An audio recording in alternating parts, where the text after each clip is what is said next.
Lee and Lori both reminded us in their talks on equanimity that it is a heart practice. This capacity to be at peace with and balanced in the midst of life without so much aversion and wanting is a matter of the heart, an embodied experience, right? It isn't something we can make happen intellectually or cognitively. And equanimity brings that element of embodied wisdom that grounds the Brahma Viharas. We're seeing, accepting, and being with things as they actually are in the present moment with less preference and reactivity. And that's really difficult to do, particularly when the 8 worldly winds are blowing strongly. Praise and blame, gain and loss, success and failure, pleasure and pain. When we're being shaken and rocked by impermanence, by things like old age, sickness, and death, it's really difficult to be peaceful and balanced in relation to all of that. And yet, none of us is going to escape those things, right? There's that equality in the practice of equanimity, that word. And I think we all know this, but somehow when it happens in our lives, it can really feel like something is wrong. We take it personally. So I've thought a few times about how my last talk was focused on groundlessness, Pema Chodron's teachings around how groundlessness really is the inherent reality of our lives. And it wasn't long after that talk that the ground really fell out from under me, from under my life. I got sick with the flu, and after about a week, that developed very suddenly and rapidly into bacterial pneumonia, and I had to be in the hospital. And it was all pretty scary. And while I was in the hospital, my body and my mind were often in a state of alarm and fear, pain and discomfort, a lot of relentlessly unpleasant experience and sensation. And I wanted to share about a particular moment that occurred, I think the second or third night in the hospital, that I felt speaks to equanimity and to a particular layer of it that is about that sort of alignment with truth. So it was nighttime, and as usual, there was a lot of agitation, discomfort, and fear in the body, especially. And my mind was reacting to that, and in a lot of ways, unintentionally adding to it. I think there was still a lot of shock about how quickly things had deteriorated. There were ways that my mind was going to the past, right? Trying to undo what was happening and what had happened, trying to figure out how I got here. Was there a way to prevent this? Did I do something wrong? And it was going into the future, of course, right? Am I going to be okay? What will happen to me? Which was actually quite anxiety provoking, to be trying to move into the future. And there was a thread sort of through all of that I kept kind of sensing this almost thought of, how can it be this way? It can't possibly be this way. This is so awful. Almost like I can't be with this or in this. And maybe each of you has experienced your own version of that. Some sense of like, it just can't be this way. I got to find a way out of this to make it not the reality. And at some point out of that came a realization, became very clear and felt in a deep way that this was what was happening. It was sort of an inner voice, my own voice, saying, it is this way. kindly but firmly, it is this way. And I have got to find a way to be with it and get through it moment to moment. And sort of telling myself, like, I cannot be in the past and I can't be in the future. I can't even be 2 hours ahead of right now, never mind weeks from now. And I probably wouldn't call it full equanimity. um, it's not like there was total peace, but there was some balance there, and it was a big turning point for me. Um, it shifted something and brought a little bit more acceptance and alignment. And James Barre has shared about a term that Gandhi apparently used called satyagraha. Satyagraha. He defines it as the power that comes from being aligned with truth, a centered response. And he describes how this power that comes from being aligned with truth leads to wise engagement, which he connects to equanimity, wise engagement. And I felt that, even for a moment, the power, the impact of letting go of all of the ways that my mind and body was fighting what was happening. And I felt how even a moment of that gave me some strength and courage and resolve to face and get through a difficult time and help me engage a little more wisely.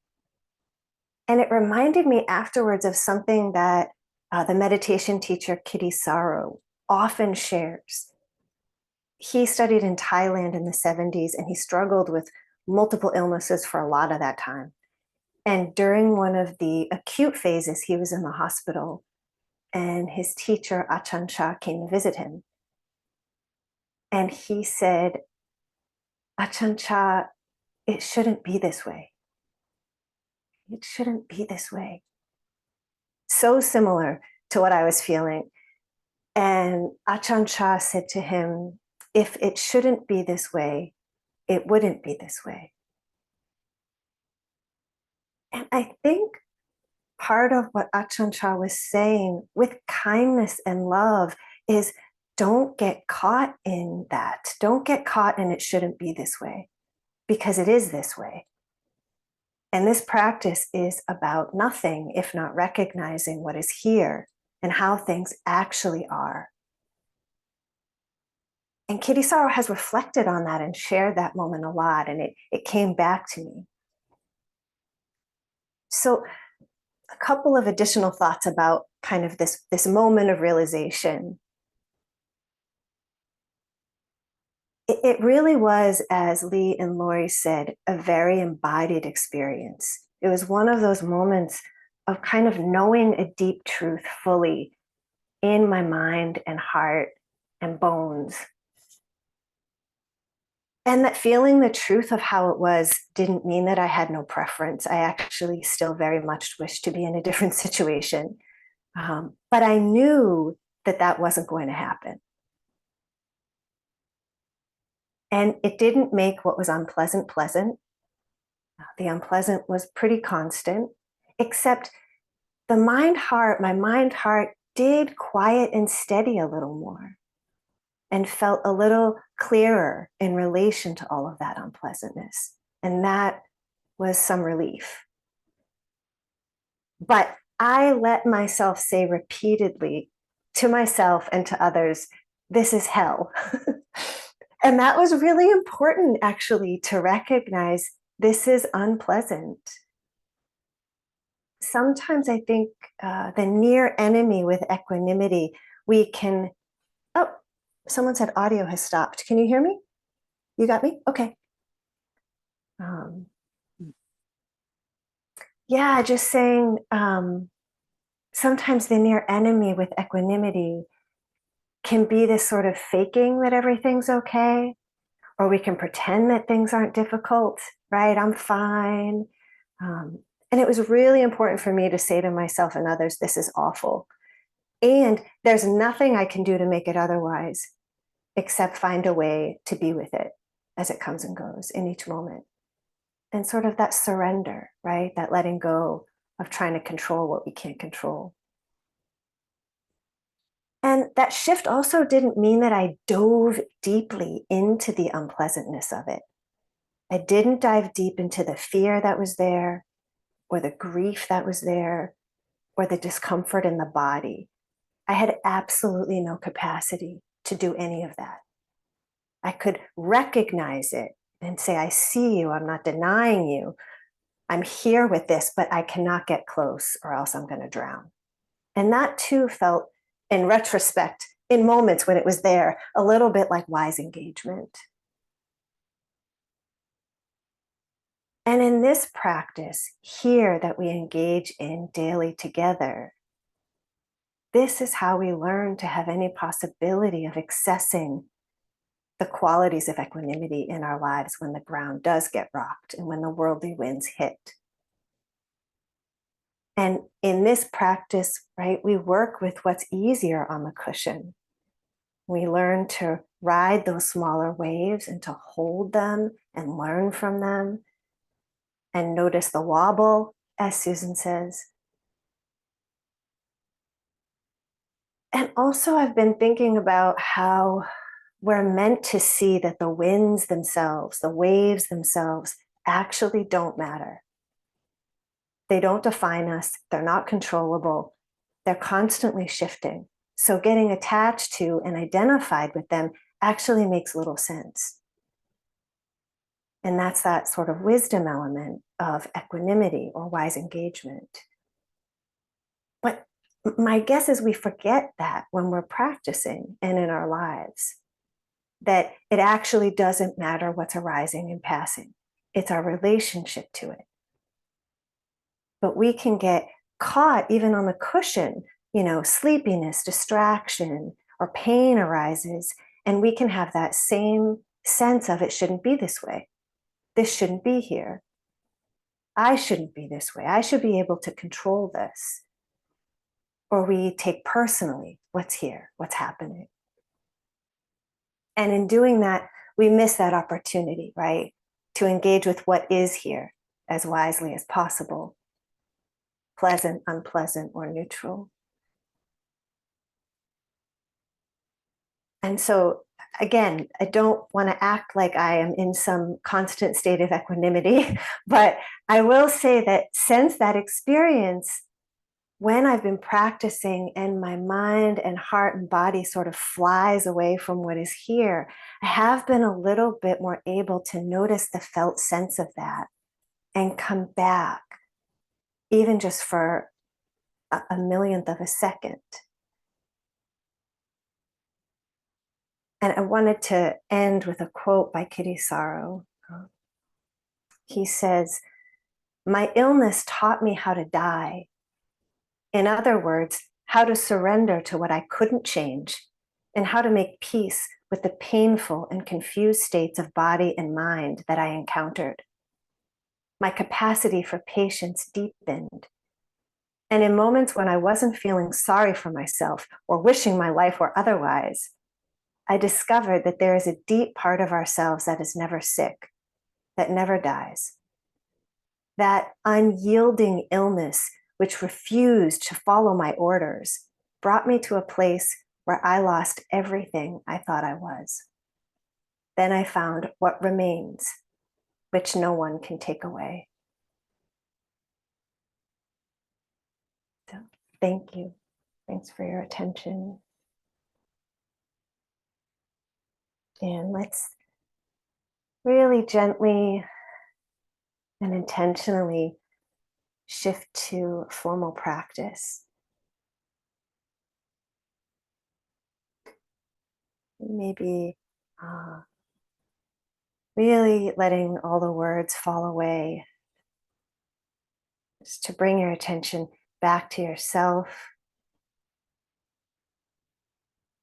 to your body, and anything that's needed to establish a really comfortable, relaxed, upright posture.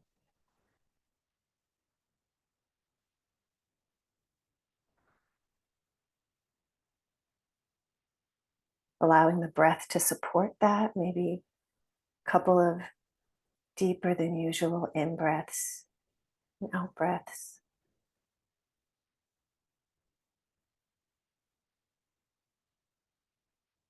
Little by little,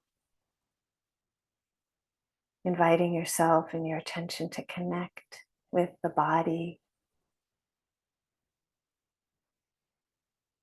in whatever way is available. Perhaps the space around the body, or the coolness of the air.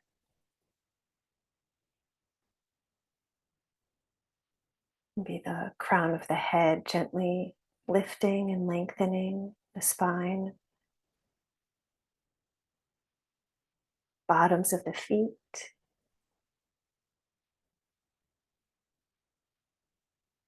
Contact points where you're sitting, or where the hands might be touching the body.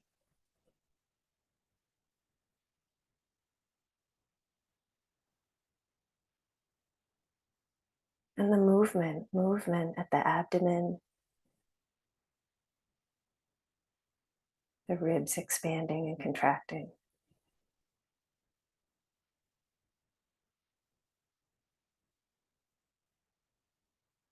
The breath moving in, moving out.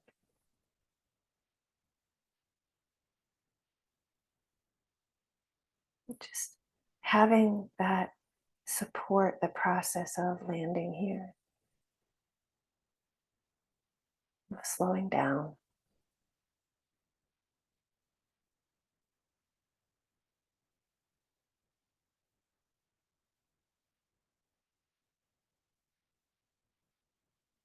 So that we have a chance of connecting and receiving sensations, thoughts, feelings, sounds.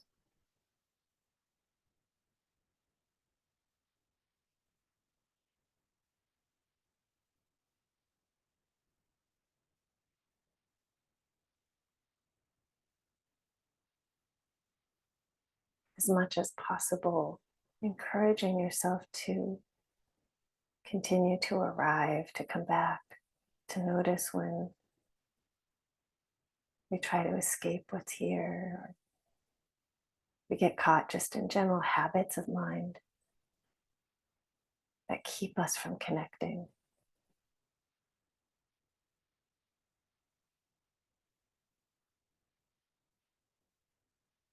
Bringing patience, kindness, care to this practice as much as you can.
And notice if the mind has brought you to a different time and space than the here and now.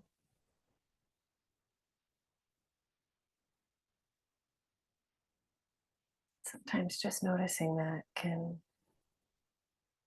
bring us back a little bit.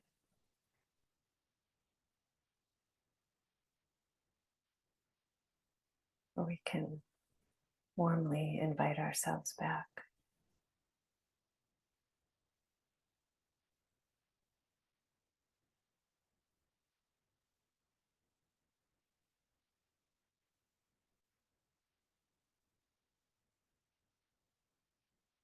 Perhaps seeing if whatever is here arising and passing,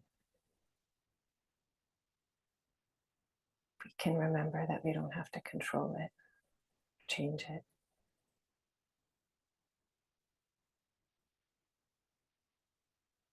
Connecting, receiving,